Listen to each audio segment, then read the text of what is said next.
BSc part second के समस्त विद्यार्थियों का आज के इस वीडियो लेक्चर में स्वागत है। प्रिय विद्यार्थियों, जैसा कि हम पिछली कक्षा में चर्चा कर रहे थे, जो संक्रमण तत्व हैं उनको हम विभिन्न श्रेणियों में विभक्त करके और श्रेणीवार उनका हम अध्ययन कर रहे थे। उसी क्रम में आज हम द्वितीय व तृतीय संक्रमण श्रेणी के तत्वों का रसायन पर चर्चा करने जा रहे हैं। पिछली कक्षा में हमने विस्तार से प्रथम श्रेणी के संक्रमण तत्वों के बारे में जानकारी प्राप्त की थी। वो उनका इलेक्ट्रॉनिक विन्यास किस प्रकार से हम लिखते हैं, उनमें कौन कौन सी कैरेक्टरिस्टिक्स पाई जाती है, वह वर्ग के अनुरूप आवर्त के अनुरूप उनके गुणों में किस प्रकार से परिवर्तन होता है, ये हमने पिछली कक्षा में अध्ययन कर लिया था। आज की जो वीडियो लेक्चर है उसमें हम अध्ययन करने जा रहे हैं द्वितीय व तृतीय संक्रमण श्रेणी के तत्वों का रसायन। तो देखिए विद्यार्थियों, ये आपके सामने प्रथम, द्वितीय, तृतीय व चतुर्थ संक्रमण श्रेणी के तत्व एक सारणी में सारणीबद्ध रूप से लिखे हुए हैं। तो देखिए इसमें ये जो प्रथम श्रेणी के संक्रमण तत्व हैं, इसको हमने पिछली कक्षा में पढ़ लिया था। आज हम जो पढ़ने जा रहे हैं स्पेशली ये दो श्रेणियां हम पढ़ेंगे। उसके बाद में देखिए ये जो चौथी संक्रमण श्रेणी है वो कंप्लीट है, लेकिन एक्टिनियम के बाद के जो भी इस फोर्थ संक्रमण श्रेणी के तत्व हैं वो सब आर्टिफिशियल है, यानी उनकी नेचुरल अबंडेंस नहीं है। इस वजह से इन सभी तत्वों का अध्ययन कम हो पाया है। इस वजह से हमारा जो अध्ययन है उसको सिर्फ द्वितीय व तृतीय संक्रमण श्रेणी के तत्वों तक ही सीमित रखेंगे। तो देखिए सबसे पहले हम शुरुआत करते हैं द्वितीय संक्रमण श्रेणी से। तो देखिए द्वितीय संक्रमण श्रेणी यूट्रियम एटॉमिक नंबर 39 से शुरू होती है। फिर उसके बाद में 40 नंबर पे जिरकोनियम, 41 नंबर पे नायोडियम, 42 पे मोलिब्डेनम, 43 पे टेक्नीशियम, 44 पे रदरफोर्डियम, रदरफोर्डियम में रुथेनियम, 44 पे रुथेनियम, 45 पे रोडियम, 46 पैलेडियम, 47 सिल्वर, और सिल्वर के बाद में क्या आता है कैडमियम। क्योंकि कैडमियम क्या है, डी ब्लॉक का तत्व तो है लेकिन संक्रमण तत्व नहीं है। क्यों नहीं है, इसके बारे में हम पिछली कक्षा में पढ़ चुके हैं। यहाँ पे हम उस बात पर चर्चा नहीं करेंगे। फिर ठीक इसी प्रकार से देखिए जो तृतीय संक्रमण श्रेणी है उसमें कौन कौन से तत्व हैं। देखिए लैंथेनम है 57 पे, 57 पे लैंथेनम के बाद में लैंथेनोइड्स आ जाएंगे, जिनको हम इनर ट्रांजिशन एलिमेंट्स के नाम से जानते हैं और उनको हमने एफ ब्लॉक में रखा है। उसका अध्ययन हम बाद में करेंगे। उसके बाद में ये आता है 72, यानी इसके बीच के जो एलिमेंट्स हैं वो इनर ट्रांजिशन एलिमेंट्स कहलाते हैं और उनकी जो लोकेशन है पीरियोडिक टेबल में वो नीचे, जो पीरियोडिक टेबल के नीचे एफ ब्लॉक के रूप में हमने उसको व्यवस्थित किया है। फिर उसके बाद में देखिए हैफनियम के बाद में 73 tantalum, 74 tungsten, 75 rhenium, 76 osmium, 77 iridium, 78 platinum और 79 गोल्ड या ओरम। ओके, फिर उसके बाद में नेक्स्ट फोर्थ ट्रांजिशन सीरीज में देखिए कौन कौन से तत्व हैं। ये देखिए एक्टिनियम 89।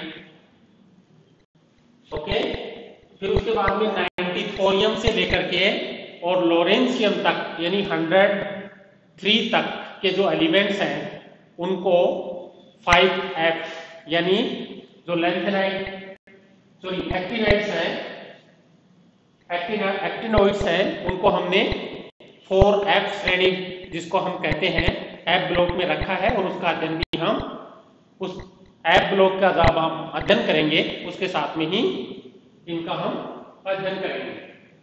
फिर देखिए 104 पे रदरफोर्डियम, फिर 105 पे डूबनियम, 106 पे सीबोर्जियम, फिर उसके बाद में बोहरियम 107, फिर हैसियम 108, फिर मेटनेरियम 109 और डर्मिस्टेडियम 110, रोंजेनियम 111। ओके, तो इस प्रकार से ये प्रथम संक्रमण श्रेणी, द्वितीय संक्रमण श्रेणी, तृतीय संक्रमण श्रेणी और चतुर्थ संक्रमण श्रेणी के तत्वों की हमने व्यवस्था की है, व्यवस्थित किया है। ओके, अब देखिए सबसे पहले हम इनका जो कैरेक्टरिस्टिक्स हैं उनके बारे में हम 1 बाय 1 करके हम जानकारी प्राप्त करते हैं। तो देखिए फर्स्ट ट्रांजिशन सीरीज, फिर उसके बाद में second transition series, third transition series और फोर्थ ट्रांजिशन सीरीज। इनका जो इलेक्ट्रॉनिक कॉन्फ़िगरेशन है वो क्या होता है n-1 d129। ओके, ns 1 2 यानी स्टार्टिंग फ्रॉम 0 to 2।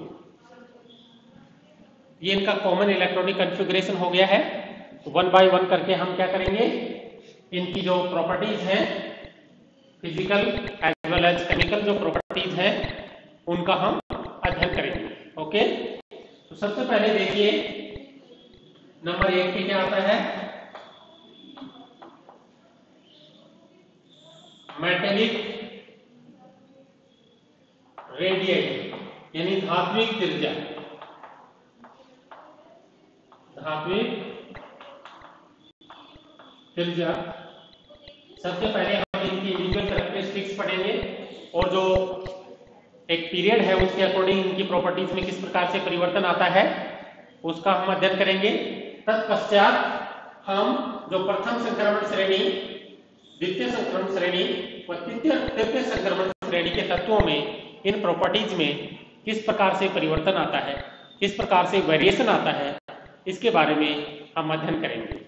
ओके, तो देखिए सबसे पहले हम मेटेलिक प्रॉपर्टीज के बारे में मेटेलिक रेडियस के बारे में हम बात करें तो देखिए जनरली हम पीरियोडिक टेबल में जब लेफ्ट से राइट जाते हैं तो उसका जो आकार है, साइज है, वो क्या होता है, घटता है। यहाँ से हम यूरेनियम से स्टार्ट करके और जब सिल्वर तक जाते हैं तो इसका आकार क्रमिक रूप से क्या होना चाहिए था, घटना चाहिए था। लेकिन जैसा कि हमने प्रथम संक्रमण श्रेणी के तत्वों में प्रेक्षित किया है, ऑब्जर्व किया है कि इनका जो आकार है वो अनियमित रूप से परिवर्तित होता है, इररेगुलरली चेंज होता है एक पीरियड के अकॉर्डिंग। देखिए किस प्रकार से चेंज होता है, यूट्रियम से जब हम कंटिन्यूअसली राइट साइड में मूव करते हैं, सेकंड जो ट्रांजिशन सीरीज है उसमें तो आकार क्या होता है, घटता है और घटने की जो मात्रा है वो बहुत कम होती है। यहाँ पे देखिए ये जो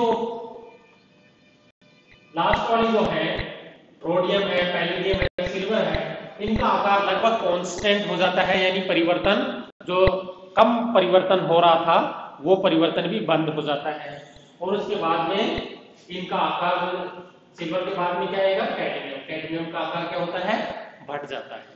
ओके, तो हम देख रहे हैं कि इसके जो धात्विक त्रिज्या है उसमें अनियमित रूप से परिवर्तन हो रहा है। इसके पीछे रीजन क्या है?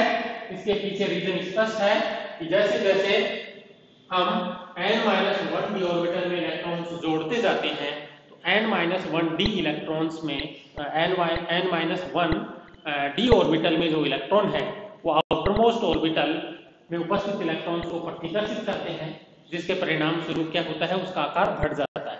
लेकिन साथ में नाभिक का जो प्रभावी नाभिकीय आवेश है वो भी लेफ्ट से राइट जाने पर बढ़ता जा रहा है, और ये जो दोनों प्रभाव हैं एक दूसरे के विपरीत काम करते हैं। परिणाम स्वरूप क्या होता है? इसका आकार स्थिर रह जाता है। तो यहाँ पे देखिए इसका आकार क्या होता है? स्थिर रह जाता है। और उसके बाद में जो कैडमियम है उसका आकार बढ़ गया है। उसका रीजन ये है कि उसका जो इलेक्ट्रॉनिक कन्फिगुरेशन है वो d10 इलेक्ट्रॉनिक कन्फिगुरेशन हो जाता है। पूर्ण रूप से भरे हुए जो d ऑर्बिटल्स हैं उनमें क्या होता है? प्रतिकर्षण ज्यादा लगेगा, जिसके परिणाम स्वरूप उसका आकार बढ़ जाता है। ये बात क्लियर हुई? ओके। अब उसके बाद में देखिए तात्विक त्रिज्या हमने डिस्कस कर लिया है। दूसरे नंबर पे देखिए डेंसिटी। डेंसिटी घनत्व।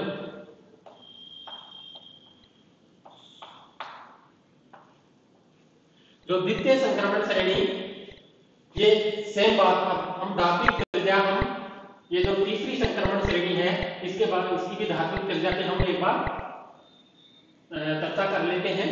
तो देखिए इसमें लैंथेनम है, उसका आकार बड़ा है, राइट? लेफ्ट से राइट जाएंगे तो आकार में कमी आएगी। लेकिन देखिए लैंथेनम के बाद में 14 जो एलिमेंट्स है वो लैंथेनोइड्स के वो एफ ब्लॉक के तत्व हैं। उसके बाद में 15वां जो इलेक्ट्रॉन है वो यहाँ पे भरा जाएगा। तो लैंथेनाइड कॉन्ट्रैक्शन की वजह से क्या होता है? इसके आकार में बहुत अधिक परिवर्तन आ जाता है। जितना आकार में परिवर्तन इन दो तत्वों के जो द्वितीय संक्रमण श्रेणी है उनके तत्वों में नजर आ रहा है, उससे कहीं अधिक तृतीय संक्रमण श्रेणी के तत्वों में हमें आकार में परिवर्तन ज्यादा नजर आता है। इसके पीछे रीजन क्या है?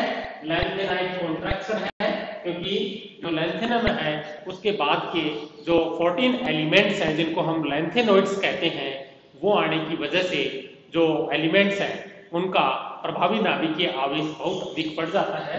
यहाँ पे हैफनियम के केस में इसका जो प्रभावी नाभिकीय आवेश है, इफेक्टिव न्यूक्लियर चार्ज है, वो बहुत अधिक बढ़ जाता है, जिसके परिणाम स्वरूप आकार सिकुड़ जाता है। उसके बाद में टैंटेलम, टंगस्टन, रीनियम, ऑस्मियम, इरिडियम इस प्रकार से आकार में कमी आती जाएगी। लास्ट के जो एलिमेंट्स हैं उनका आकार लगभग कांस्टेंट हो जाता है, और जो लास्ट वाला जो एलिमेंट आएगा मरकरी, उसका आकार कंपैरेटिवली बढ़ जाता है। ओके, ये बात क्लियर हुई? अब इसके बाद में देखिए दूसरा पॉइंट हम आते हैं डेंसिटी। तो देखिए जैसे जैसे हम डेंसिटी, जैसा कि हमने पिछली क्लास में डिस्कस किया था, डेंसिटी फंक्शन है किसका? एटॉमिक वेट का।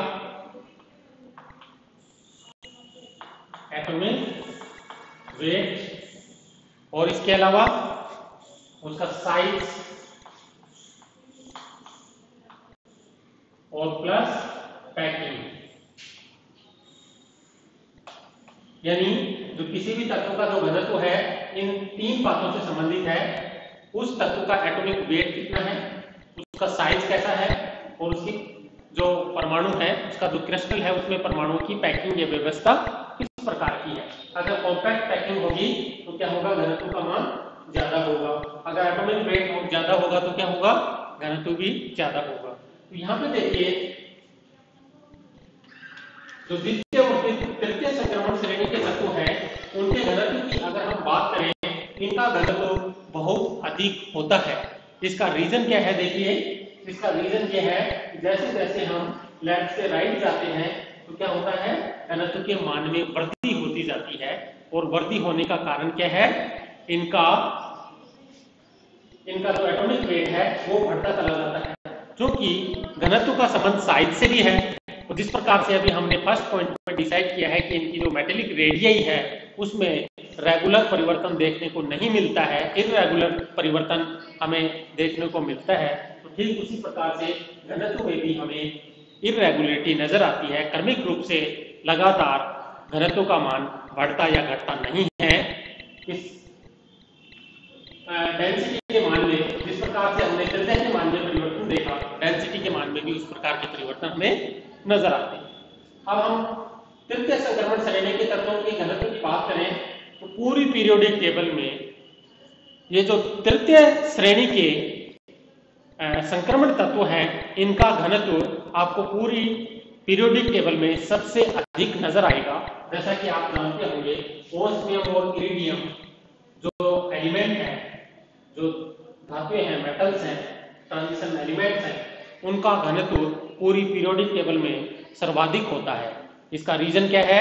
इसका रीजन देखिए, इसमें यहाँ पे लैंथेनम है, लैंथेनम के बाद में 14 जो तत्व हैं लैंथेनोइड्स के, उसको हमने एफ ब्लॉक में रखा है। तो लैंथेनोइड कॉन्ट्रैक्शन की वजह से इनका साइज सिकुड़ जाता है, और जब साइज सिकुड़ेगा साथ में एटॉमिक वेट भी बढ़ता चला जा रहा है। जब साइज सिकुड़ेगा तो क्या होगा? इसका घनत्व के मान में वृद्धि होगी। तो ओस्मियम और इरिडियम पूरी पीरियोडिक टेबल में सर्वाधिक घनत्व वाले एलिमेंट्स हैं।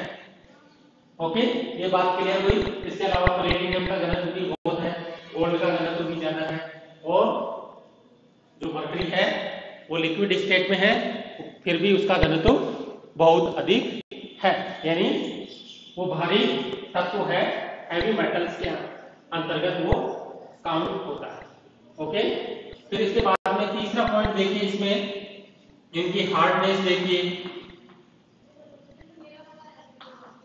हार्डनेस, जैसा कि हमने प्रथम संक्रमण श्रेणी के तत्वों की हार्डनेस के बारे में अध्ययन किया था, सेम उसी प्रकार से ये जो द्वितीय और तृतीय संक्रमण श्रेणी के तत्व हैं वो भी समान रूप से हार्ड होते हैं। ओके,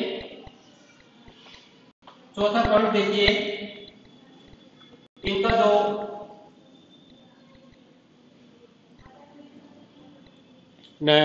मेल्टिंग पॉइंट है, मेल्टिंग पॉइंट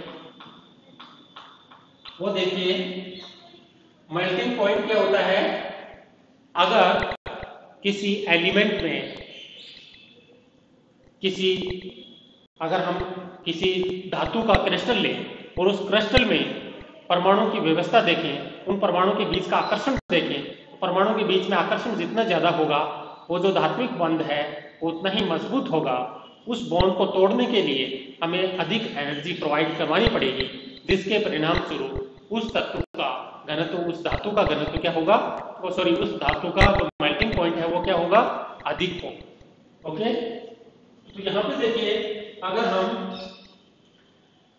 सेकंड संक्रमण श्रेणी के तत्वों की बात करें तो देखिए, यूरेनियम से जिरकोनियम, नाइट्रियम, molybdenum, technetium, ruthenium, rhodium, palladium, तो इनमें क्या है? आकार कम होता जा रहा है, लेकिन यहाँ पे आकार कांस्टेंट हो गया, फिर आकार बढ़ रहा है, तो मेल्टिंग पॉइंट इस प्रकार से इसमें परिवर्तित होगा। क्योंकि हम जानते हैं कि कोई भी तत्व हो, उसकी जो प्रॉपर्टीज हैं वो दो बातों पर निर्भर करती हैं। किसी भी पदार्थ के जो गुण हैं या किसी भी तत्व के जो गुण हैं वो दो बातों पर निर्भर करते हैं। नंबर एक, साइज परिवर्तन के साथ में उसके गुणों में परिवर्तन हो जाता है, और दूसरा इलेक्ट्रॉनिक कॉन्फ़िगरेशन। अगर हमने विभिन्न प्रकार के तत्व लिए लेकिन उसका आउटर मोस्ट ऑर्बिटल का इलेक्ट्रॉन सेम है, इलेक्ट्रॉनिक कॉन्फ़िगरेशन सेम है, तो उन तत्वों की जो गुणों में समानता हमें देखने को मिलेगी। ये बात क्लियर हुई? तो यहाँ पे देखिए, हम एक एग्जांपल ले रहे हैं, कॉपर Ag यानी सिल्वर और A। अगर हम इनके मेल्टिंग पॉइंट की बात करें तो सबसे अधिक मेल्टिंग पॉइंट किसका होगा? नंबर एक, कॉपर का। फिर उसके बाद में गोल्ड का, और फिर उसके बाद में सबसे कम किसका होता है? सिल्वर का। तो ये इस तरीके का क्वेश्चन भी पूछा जा सकता है कि सिल्वर का जो मेल्टिंग पॉइंट है वो कॉपर और जो गोल्ड है अपने जो वर्ग है उसके अन्य तत्वों की तुलना में कम होता है। इसके पीछे रीजन क्या है? तो देखिए, मेल्टिंग पॉइंट का सीधा संबंध बॉन्डिंग से है। अगर बॉन्डिंग स्ट्रांग होगा तो मेल्टिंग पॉइंट ज्यादा होगा, और जो बॉन्डिंग है वो स्ट्रांग होगा या वीक होगा वो इस बात से निर्धारित होगा कि उस धातु जो परमाणु है या जो एलिमेंट है उसकी इलेक्ट्रॉन्स को रिलीज करके और आयन बनाने की प्रवृत्ति कितनी है। यहाँ पे देखिए इसमें कॉपर +1 व +2 दोनों ऑक्सीडेशन स्टेट में मिलता है, साथ में क्या है साइज छोटा है।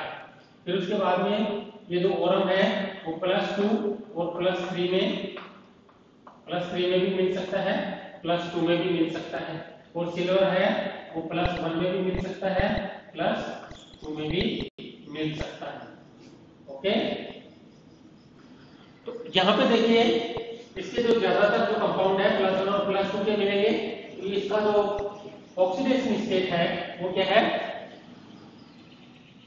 कम है। साथ में इसकी लोकेशन क्या है देखिए कॉपर, सिल्वर और ओरम ऊपर से नीचे जाने पर क्या है आकार बढ़ रहा है, आकार बढ़ रहा है, लेकिन आकार बढ़ने के साथ में क्या है इसका जो आवेश है वो सेम है देखिए +1 +2 +1 +2। तो ऐसी स्थिति में क्या होगा इसका जो है जो क्रिस्टल जालक है उसमें जो बॉन्डिंग है इतना स्ट्रॉन्ग नहीं बन पाएगा, जिसके परिणाम स्वरूप इसका घनत्व क्या इसका जो मेल्टिंग पॉइंट है वो क्या हो जाता है कम हो जाता है। ओके, सबसे ज्यादा कॉपर Au Ag। ओके, फिर उसके बाद में हम आते हैं आयनाइजेशन पोटेंशियल। नंबर 5वां पॉइंट आयनाइजेशन पोटेंशियल। देखिए जिस प्रकार से प्रथम श्रेणी के संक्रमण तत्वों में हमने आयनाइजेशन पोटेंशियल के परिवर्तन का पैटर्न देखा था, सेम उसी प्रकार से आयनाइजेशन जो पोटेंशियल है उसके परिवर्तन का पैटर्न हमें सेकेंड और थर्ड श्रेणी के तत्वों में भी देखने को मिलेगा। यहाँ पे अंतर सिर्फ यह आएगा कि जैसे 57 संक्रमण श्रेणी थर्ड के तत्व 57 के बाद में जो ये हैफनियम आ गया, तो इसके बीच में जो 14 तत्व लैंथेनॉइड के आने की वजह से क्या होता है इसका प्रभावी नाभिकीय आवेश अत्यधिक हो जाता है। तो जब प्रभावी नाभिकीय आवेश का मान बहुत अधिक हो गया है तो आउटर मोस्ट ऑर्बिटल के इलेक्ट्रॉन्स को निकालने के लिए हमें ज्यादा एनर्जी की जरूरत पड़ेगी और उसके परिणाम स्वरूप क्या होता है आयनाइजेशन पोटेंशियल का मान बढ़ जाता है। ओके, ये बात क्लियर हुई। उसके बाद में हम कंपैरिजन करेंगे फर्स्ट सेकंड थर्ड, यानी जो सेकंड और थर्ड श्रेणी के संक्रमण श्रेणी के जो एलिमेंट्स हैं उनके गुणों की तुलना हम फर्स्ट संक्रमण श्रेणी के तत्वों के गुणों के साथ में करेंगे और हम नोट करेंगे कि किस प्रकार से हमें परिवर्तन नजर आता है। फिर उसके बाद में इलेक्ट्रॉनिक कॉन्फ़िगरेशन पे आते हैं हम। नेक्स्ट पॉइंट है इलेक्ट्रॉनिक कॉन्फ़िगरेशन। इलेक्ट्रॉनिक कॉन्फ़िगरेशन, देखिए ये इंपॉर्टेंट टॉपिक है इलेक्ट्रॉनिक कॉन्फ़िगरेशन। कई बार आपके एग्जाम में इलेक्ट्रॉनिक कॉन्फ़िगरेशन से संबंधित सवाल भी पूछ लिया जाता है। देखिए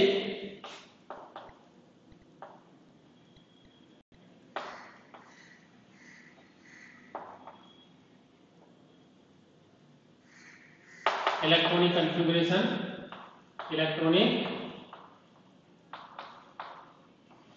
विन्यास।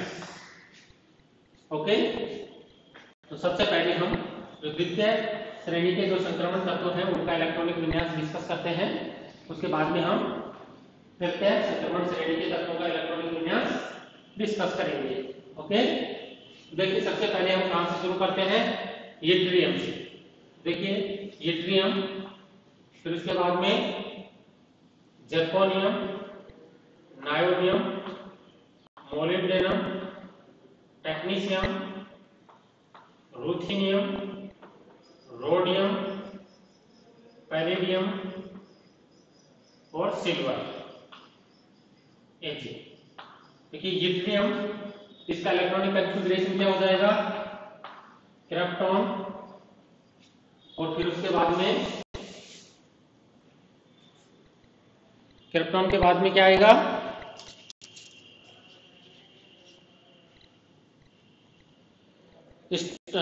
रूबिडियम, रूबिडियम के बाद में स्ट्रोंशियम, स्ट्रोंशियम के बाद में यट्रियम। तो देखिए इसमें 4d1 5s2 4d1 और 5s2। फिर उसके बाद में ज़िरकोनियम का क्या हो जाएगा इलेक्ट्रॉनिक विन्यास 4d2 5s2। फिर नायोबियम का क्या होगा 4d3 5s2। फिर मोलिब्डेनम का 4d5 5s1।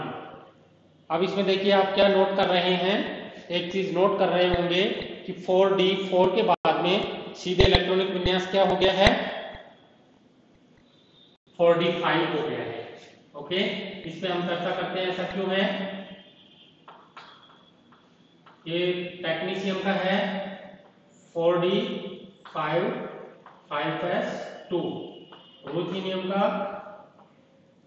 4d7 5s1। Rhodium का 4d8 5s1। पैलेडियम का क्रिप्टॉन 4d10 5s0। और सिल्वर का क्रिप्टॉन 4d10 और 5s1। देखिए इसमें इसका जो इलेक्ट्रॉनिक विन्यास है वो आप नोट कर रहे होंगे कि जो 4d और जो 5s है उन दोनों ऑर्बिटल्स के बीच में एनर्जी जो डिफरेंस है वो बहुत कम है। एनर्जी जो डिफरेंस है या ऊर्जा अंतराल है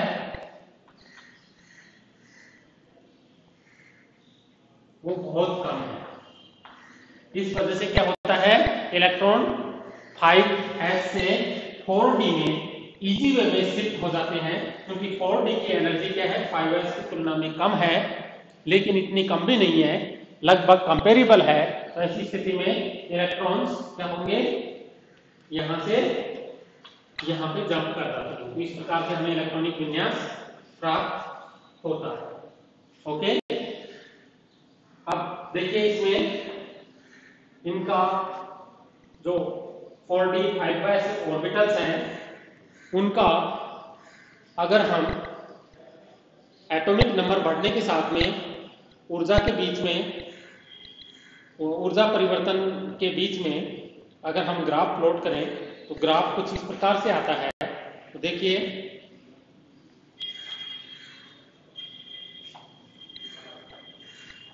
इधर एनर्जी है, इधर एटॉमिक नंबर है।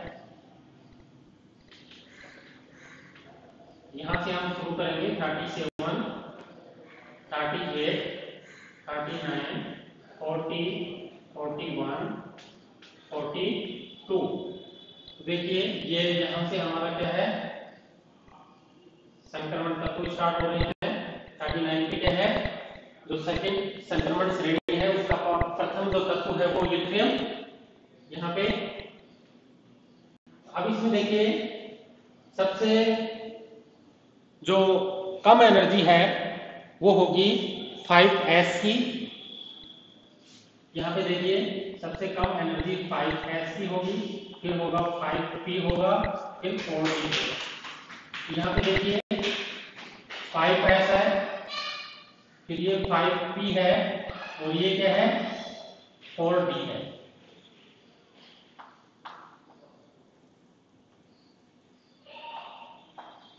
देखिए जो रुबिडियम है उसके लिए सबसे कम एनर्जी किसकी होगी 5s की, उसके बाद में 5p और फिर 4d। लेकिन जब हम इस पे आते हैं स्ट्रोंशियम पे तो क्या होता है देखिए इस प्रकार के परिवर्तन होगा इसमें।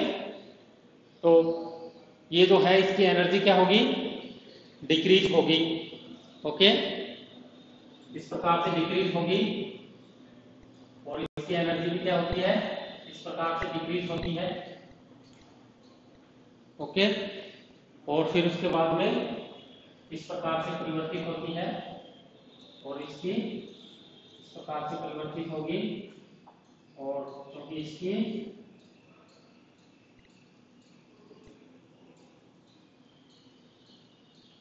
इस प्रकार से। ओके, सॉरी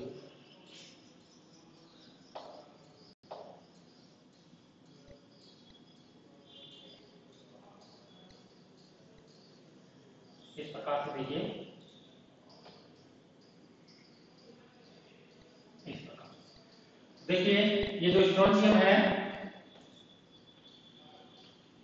उसमें ये वाली व्यवस्था आएगी, जो रुबिडियम है उसमें ये वाली व्यवस्था, और जो यूट्रियम है उसमें ये वाली व्यवस्था आएगी।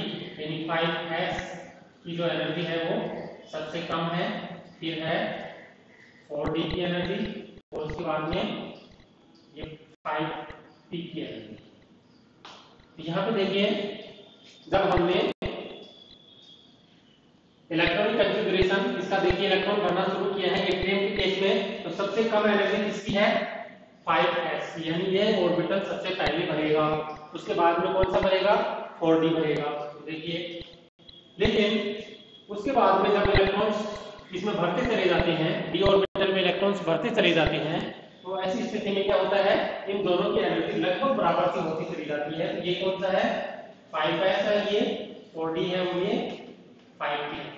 ये देखिए इसमें 4d और जो 5s की जो एनर्जी गैप है वो क्या है बहुत कम। इधर हमने एनर्जी दिया है तो ये एनर्जी गैप कितना सा है, इतना सा एनर्जी गैप है। तो ये एनर्जी 4d और 5s ऑर्बिटल्स के बीच में एनर्जी गैप कम होने की वजह से क्या होता है, ये जो इलेक्ट्रॉनिक कॉन्फ़िगरेशन है नॉर्मल इलेक्ट्रॉनिक कॉन्फ़िगरेशन की तुलना में इसमें कुछ हमें परिवर्तन नजर आ रहे हैं कि जो इलेक्ट्रॉन है उनकी s के बजाय d ऑर्बिटल में पाए जाने की प्रवृत्ति हमें ज्यादा देखने को मिल रही है। उसके पीछे कारण आपको समझ में आ गया होगा क्योंकि 4d ऑर्बिटल की एनर्जी 5s ऑर्बिटल की तुलना में क्या है कम है, लेकिन इतनी कम भी नहीं है, दोनों की कंपेरेबल एनर्जी है। इस वजह से इलेक्ट्रॉन 5s से अगर हमें 4d में भेजना हो तो आसानी से ये शिफ्ट हो जाता है। तो जैसा कि आपने इसके केस में देखा होगा पैलेडियम के केस में s के दोनों इलेक्ट्रॉन्स किस में चले गए हैं d ऑर्बिटल में चले गए हैं। उसके बाद में देखिए आपने एक चीज और नोट की होगी इसमें, मोलिब्डेनम के केस में 4d5 5s1 और टेक्नीशियम के केस में 4d5 5s2। तो यहाँ पे देखिए यहाँ पे 4d6 ने होकर के 4d5 ही बना रहा है। इसके पीछे रीजन ये है कि हाफ फील्ड और जो कंप्लीटली फील्ड ऑर्बिटल्स हैं उनका जो स्टेबिलिटी है अन्य ऑर्बिटल्स की तुलना में ज्यादा होता है, इसलिए अपने स्टेबिलिटी को बनाए रखने के लिए ये अपना जो d ऑर्बिटल है उसमें हाफ फील्ड ऑर्बिट की मेंटेन रखता है। ओके, तो आज हम यहीं पे स्टॉप करते हैं क्योंकि जो वीडियो लेक्चर है वो काफी बड़ा हो गया है। नेक्स्ट जो क्लास है, नेक्स्ट जो वीडियो लेक्चर होगा उसमें आज हमने जहां पे स्टॉप किया है उससे आगे का हम डिस्कस करेंगे। और ये जो आज का वीडियो है ये निश्चित रूप से ये जो द्वितीय और तृतीय संक्रमण श्रेणी के तत्वों का जो केमिस्ट्री है उसको समझने में हेल्पफुल रहेगा। धन्यवाद।